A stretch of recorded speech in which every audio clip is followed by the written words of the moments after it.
Field marshal की तकरीब में तहरीक इंसाफ ने शिरकत से इनकार कर दिया, दावत दी गई, ठुकरा दी गई। और जिस तरह इफ्तिताई तकरीब में अली मीन गंडापुर नहीं गए, तहरीक इंसाफ ने भी शिरकत नहीं की। नून लीग पीपल्स पार्टी की शिरकत हुई, वहाँ क्या मामलात हुए। और खान की अलकादिर ट्रस्ट केस पर हाईकोर्ट के कायम मकाम चीफ जस्टिस का एक और झूठा वादा निकला, वो केस अदालत में नहीं लगाएगा। शाह महमूद कुरैशी को अस्पताल से जेल दोबारा मुंतकिल करने की वजह क्या बनी। और तहरीक इंसाफ में पहला फील्ड मार्शल का खिताब किसे मिला। आज मारखोर का आलमी दिन भी, और मरियम नवाज ने बहुत बड़ा ब्लंडर मारा। इसके अलावा भी कुछ मजीद छोटी खबरें भी हैं तफसील से। लेकिन अभी आर्मी चीफ की जो फील्ड मार्शल के ओहदे पर आज सियासी और अस्करी क़यादत के एजाज़ में रात का खाना था। आसिफ जरदारी, शहबाज शरीफ, एमल वली भी मौजूद था। आसिफ जरदारी, शहबाज शरीफ को आज एंटी ड्रोन गन्स दिखाई गई। मुझे इसको खतरा था कि आसिफ जरदारी कहीं ये 10% के चक्कर में गायब ही ना कर जाए।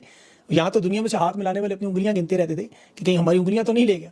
और एमल वली को मिलने के हवाले से वो पीटीए के चेयरमैन की आपको मीटिंग में चर्सी मुंडा, और उसके जवाब में उसने आगे से जो शराबी जनरल तक कह दिया था, दोनों के दरमियान तलखी हुई और बाद में कमेटी छोड़ने की एमल वली ने धमकी दी और सेनेट में पूरी तकरीर कर दी। आज आर्मी चीफ से एमल वली की मुलाकात जो थी वो खुशगवार लम्हात की तस्वीरें। अब जाहिर चेयरमैन पीटीए देख रहे होंगे कि मुलाकात हो गई है। और नून लीग और पीपल्स पार्टी तो आपको पता है नजम सेठी और फैसल वाडा के दो बयान से इतना डरे थे कि सब कुछ अपना लुटा दिया उन्होंने। और बजट के मामले पर भी फैसल वाडा कह रहा था कि तनख्वाहें दुगनी करें, और नून लीग कर देगी। जाहिर है उनके कौन से बाप का माल है, IMF से माल मिलता है, इधर डाल दे उन्होंने। इस शाइये में तहरीक इंसाफ को भी बुलाया गया था कि तस्वीर सेशन हो जरूर जाए, लेकिन वो नहीं गए। उसकी वजह उन्हें पता है, इमरान खान ने अभी जो रद्दअमल दिया, और अली मीन गंडापुर तो पहली इब्तदाई तकरीब में भी नहीं गई। अब यहाँ पे देखें बहुत से सवाल पैदा, ताकत तो मिल गई है, फार्म 47 की हुकूमत भी बन गई, असेंबलियाँ भी बनी हुई हैं, शहबाज शरीफ भी मिल गया, जरदारी भी मिल गया, सब कुछ मिल गई। लेकिन क्या मादनी बिल मंजूर हो गया अभी तक? सिंध की नहरों की तामीर होगी, अवाम में मकबूलियत आ गई। अगर ये सब कुछ आने के बाद भी आ गया तो जीत लगेगी। लेकिन ऐसे फिर ये नहीं, गलत फहमी दुनिया की देखें, कोई भी फौज जो है वो आवाम से मकबूलियत नहीं चाहती है, ना उन्हें रेटिंग जरूरत होती है। आवाम उनके साथ वैसे मोहब्बत करती है, उनके किरदार की वजह से दिफा करते हैं, ज़ाहिर असल काम है उनका। लेकिन जब उससे हट जाए तो फिर आपको पता मामला बिगड़ जाते हैं। इस वक्त जो भी आपको खलीज नजर आ रही है उसकी वजह है इस्लामी तारीख में जेनिसरी एक नए सिपाही जो तुर्की के सुल्तान मुराद अव्वल के दौर में बनाई गई फौज थी, बहुत बड़ी फौज थी। बल्गान, अल्बानिया, बोरनिया के बच्चों को लेकर वहाँ फौजी तरबियत दी जाती थी। 30,000 से 1 लाख तक ये पहुंचा दी थी तादाद। खिलाफत उस्मानिया की रीढ़ की हड्डी थी ये फौज उस वक्त। इनकी बड़ी फतवात थी कस्तंतिनिया में, बुल्गारिया में, यूनान में, हंगरी में, रोमानिया में। बड़ी जो बल्कि नेवी की जो लड़ाई होती थी उस वक्त, बहरी लड़ाई, उनमें भी ये खिलाफत की मदद करते थे।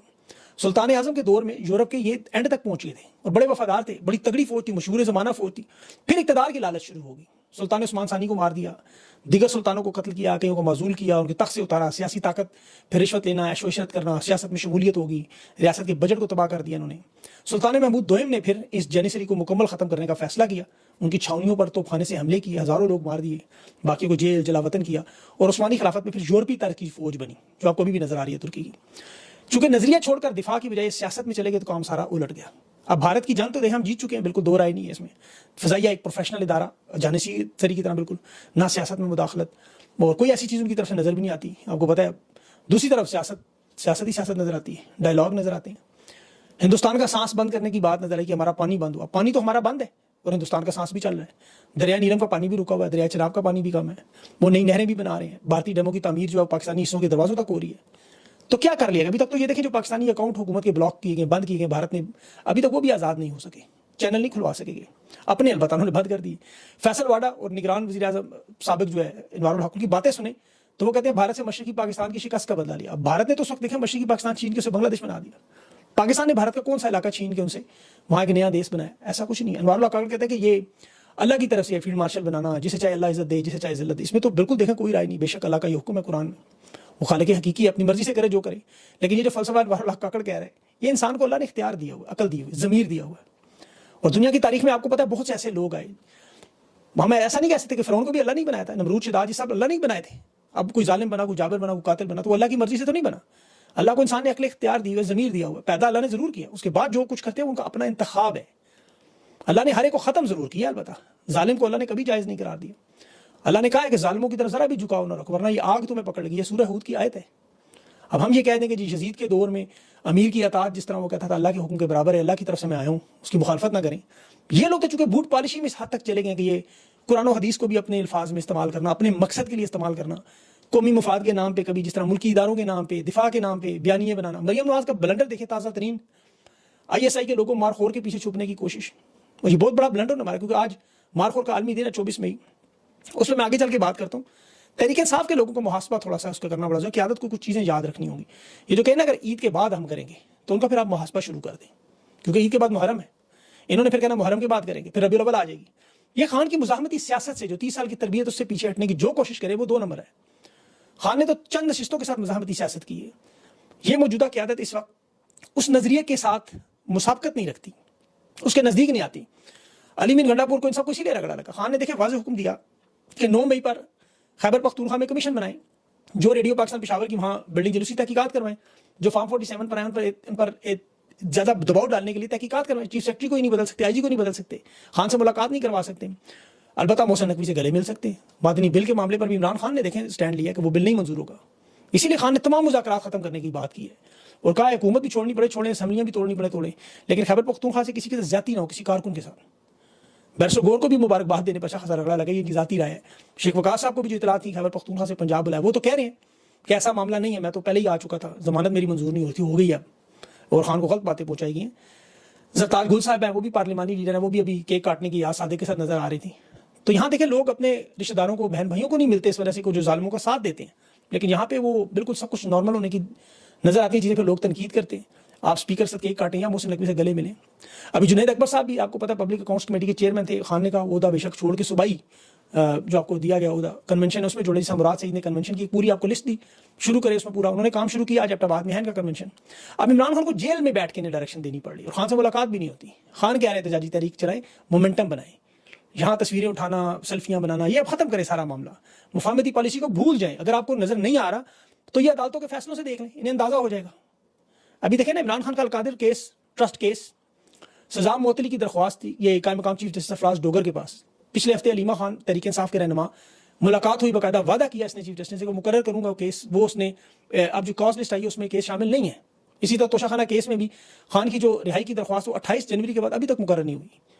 जल्द समात की एक दरख्वास्त दायर की कि उसे मंजूर किया, उसके बावजूद केस नहीं लगा, क्योंकि नहीं पता है कि जिस दिन ये केस अदालत में आया मेरिट पर ये केस उड़ जाएगा, ये लगा ही नहीं रही। इस वक्त इमरान खान के ऊपर 200 से ज्यादा केसेस मौजूद हैं और जहां इमरान खान की जुल्म और ज्यादती तो देखें हमें नजर आ रही है, लेकिन अभी जेल ट्रायल में मैं देख रहा था जो लोग नजर आ रहे, कोई ड्राइवर, कोई वेटर, कोई खानसामा, कोई कंडक्टर, कोई मजदूर, कोई चौकीदार, सब गरीब लोग जिनके रोजगार भी छिन चुके हैं, मुआशी मसाइल भी, उनके घर भी उजड़ चुके हैं। अब तो वो यहाँ तक कहते हैं हमें मिलिट्री कोर्ट की सजा दे दें, पेशियों से जान छोड़ाएं, इस कदर अदालती निजाम तबाह बर्बाद है। शाह महमूद कुरैशी आपको पता है मुज़ाकरात नाकाम हुए, अस्पताल से जेल मुंतकिल, पूरी कोशिश की गई कि उनसे अपनी मतलब की डील ले ली जाए। शाह महमूद कुरैशी ने कहा भाई इमरान खान नहीं मानता, ये हमारे बस का काम नहीं है। और शाह महमूद कुरैशी की शदीद तशवीशनाक हालत में बीमारी में इलाज की सहूलत छीन कर जिस अंदाज में स्ट्रेचर पर डालकर वो लेके जा रहे थे, ये पाकिस्तान की तारीख में एक चीज़ याद रहेगी।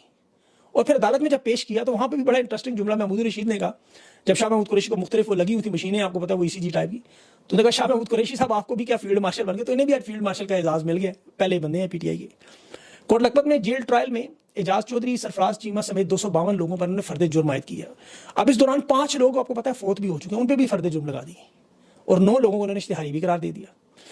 78 साल की पाकिस्तान की तारीख उठाए तो सबसे बदकिरदार काम किसी ने अगर किया तो वो अदालतों ने किया, अदलिया ने किया, हमेशा अमरियत को कानूनी जवाज।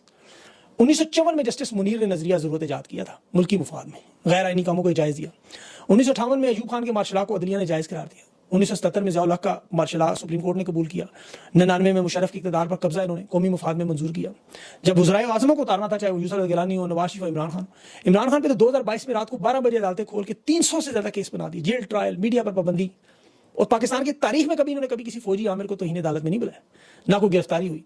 इलेक्शन हुए 2024 के, सबसे बदकिरदार काम अदलिया का। इलेक्शन कमीशन ने वाज़ेह धांधली की, फॉर्म 47 पर नाजायज हुकूमत बनाई, काजी फाइज ने मुल्क को तबाही की तरफ धक्का मारा, बल्ले का निशान छीन के इलेक्शन तबाह बर्बाद बुनियाद रखती तबाही की। तरीके से फिर भी इलेक्शन जीत गई, इलेक्शन क्लीन स्वीप कर गई। अगर अदालतें आज़ाद होती तो इलेक्शन के नताइज को कभी भी ये कानूनी कवर, जिस तरह 26वीं तरमीम दे के जमहूरियत को डिरेल किया। आज भी जो जजेस की तकरीयाँ देखें सियासी बुनियादों पर, चीफ जस्टिस की तकरीर देख लें वफादारी की बुनियाद पर कि कितना वफादार है। सियासी फैसलों में देखें आप, कभी जल्दी नजर आती है, आईनी फैसलों में ताखीर। तहरीक इंसाफ के रहनुमाओं की दरख्वास्तें इमरान खान केसेस वो महीनों तक लटका दिए जाते हैं। जब सजा देनी हो रात को 12 बजे अदालत लगा दी जाती, 12-12 घंटे में केसेस खत्म किए जाते और फिर मखसूस साफियों को पहले फैसला भी बता दिया जाता कि बयानियां बनाओ जाके। तो जमहूरियत पर जितने भी जराइम उन पर पर्दा डालने, आमलों का कासमों को साथ देने वाली अदलिया है। बहरहाल आज मारखोर का आलमी दिन मनाया जा रहा है 24 मई। ये जनूबी एशिया में पाया जाना बड़ा नायाब जानवर है। आपको पता नायाब इसलिए कि ये 1.5 करोड़ पे में इसका लाइसेंस लेके मारखोर का गैर मुल्की शिकारियों को ट्रॉफी हंटिंग दे दी जाती है। चित्राल में वो गोल नेशनल पार्क है, बरोग में है, गिलगित बल्तिस्तान के इलाकों में, स्तोर में, स्कर्दू में भी है। वहां पर बाकायदा वाइल्ड लाइफ डिपार्टमेंट लाइसेंस बेचता है। 1.5 करोड़ के अमरीकी आके मार जाते हैं। मखसूस तरह के कानून है हमारे मारखोर के लाइसेंस के। अक़वाम मुत्तहिदा ने कहा आज का दिन रखा है कि इसको महफूज कीजिए, इसकी नस्ल खत्म हो रही है। और मरियम नवाज की अहलियत का अंजाम देखो, उन्होंने पाकिस्तान के खुफिया इदारों को इसके साथ जोड़ दिया।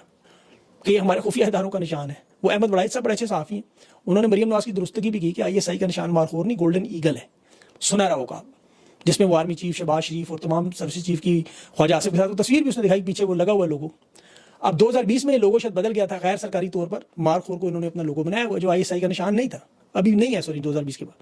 मेरे ख्याल में इस पर तहकीक करनी चाहिए सबको, इस पर आप अपनी भी राय दें ज़रूर, क्योंकि मरीम नवाज साहब ने तहकीक नहीं करनी, उनको पढ़ने लिखने से कोई काम नहीं। मैट्रिक के बाद उन्होंने तालीम जिस तरह हासिल की सब जानते हैं, बिल्कुल उसी तरह इन्होंने वजारत आला हासिल की, जिस रास्ते पे चली हैं, तो उस पर अब ज़्यादा क्या बात की जाए। कोट लखपत से एजाज चौधरी साहब ने बड़ा अहम पैगाम भेजा है फवाद चौधरी के नाम, कि तहरीक इंसाफ में वापसी के लिए हर एक को आने के लिए इजाज़त दी जाएगी, लेकिन वापसी के हम खिलाफ नहीं है। फवाद चौधरी को बताने का अपने दुश्मनों का तयन करें और तोपों का रुख दुरुस्त तरफ करें, वापसी ज़रूर होगी, तयन लेकिन करें आपको दुश्मन है कौन इस वक्त। और एक खबर जो अभी डॉक्टर मोहित पिरज़ादा नून लीग के सहाफ़ियों ने इल्ज़ाम लगाया हुआ है कि जिन्होंने घर को ले लिया और ये कर लिया वो कर लिया। डॉक्टर साहब ने अमेरिका में घर खरीदा होगा, 25-30 साल से तो वो काम कर ही नहीं, मेहनत कर रहे हैं, इतने तो पैसे उनके पास होंगे वो घर ले सकते हैं। उनकी अहलिया भी माशाल्लाह बड़े इदारों में काम करती हैं, उनके भी लाखों डॉलर सालाना तनख्वाहें। और वैसे भी देखिए कोई शख्स अगर अमेरिका, बरतानिया, कनाडा, ऑस्ट्रेलिया में 20-25 साल गुजारे तो वो 2-3 घर बना ही लेते हैं। यहाँ तो वो 15-20%, 10% बैंक को देके डाउन पेमेंट, बाकी महीनों की किस्तें लोग लगा के किराए से वहाँ से पूरा कर लेते हैं। किराया से किस्त निकल आती है बैंक की, वो ऑटोमेटिकली 5-10 साल बाद, 20 साल बाद घर आपको हो जाता है। लेकिन अब चूंकि पाकिस्तान में तो उन्होंने ऐसा कोई सरकारी उहदा नहीं रखा, जिन्होंने कहा जी आप जियो में बैठे हुए 2-3 वो जो आपको पता है 2 नंबर किस्म के लोगों ने जी डॉक्टर साहब ने पैसे खा लिए हैं, अब ये जोड़ना चाहते हैं रॉ के साथ, हिंदुस्तान के साथ। बहरहाल ये खबर थी, मैंने कहा आपके सामने रख दूँ।